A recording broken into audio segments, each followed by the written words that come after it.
Қайырлы күн, Қазығұрт Ньюстың тұрақты көрермендері. Бүгін сіздермен бірге мен Тұрғанбек Женерке.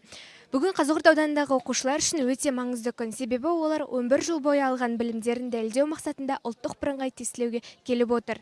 Осыған орай Қазығұрт Ньюс каналы оқушылармен сұхбаттасуға ұлттық бірыңғай тестілеудің орталығына келіп тұрмыз. Қане көрейік, оқушылардың көңіл-күйі қалай екен? Болады, әркім әртүрлі неде, көңіл күйде, біреу жылап жатыр, біреу күліп жатыр. Тапсырып шықтық енді. 11 жыл бойы дайындалған біліміңізді қолдана алдыңыз ба? Әрине.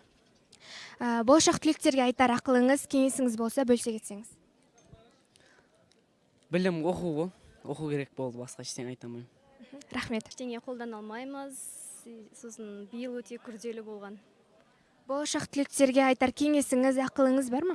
Иә, бар. Болашақ түлектерге айтарым, тек қана кітаппен дайындалған дұрыс екен, тестпен дайындалу өте қате екен. Және де айтарым, барлықтарына енді келесі жолы 11 сыныпта қалғанда ойланып қалу керек екен. Соны түсіндім. Армандаған маман иесі болғыңыз келсе, тек қана өзіңізге сеніңіздер. Шпорға, телефон, таныс дегенге сенбеңіздер, тек қана миыңызға сеніңіз. Және де барынша дайындығыңыз мықты болса, өзіңізді соншалықты жақсы сезінесіз. Негізі 9 сыныптан бастап дайындала берген дұрыс екен. Дайындалу ешқашанда білім ешқашанда артықтық етпейді. Бақ қойсын, тек кітаппен дайындалсын. Кітапты оқыса, сол. Тесттерден бүйтіп теория келеді ғой, оны жаттаудан қажет жоқ. Тек кітап оқыса болды, кітапты меңгеру.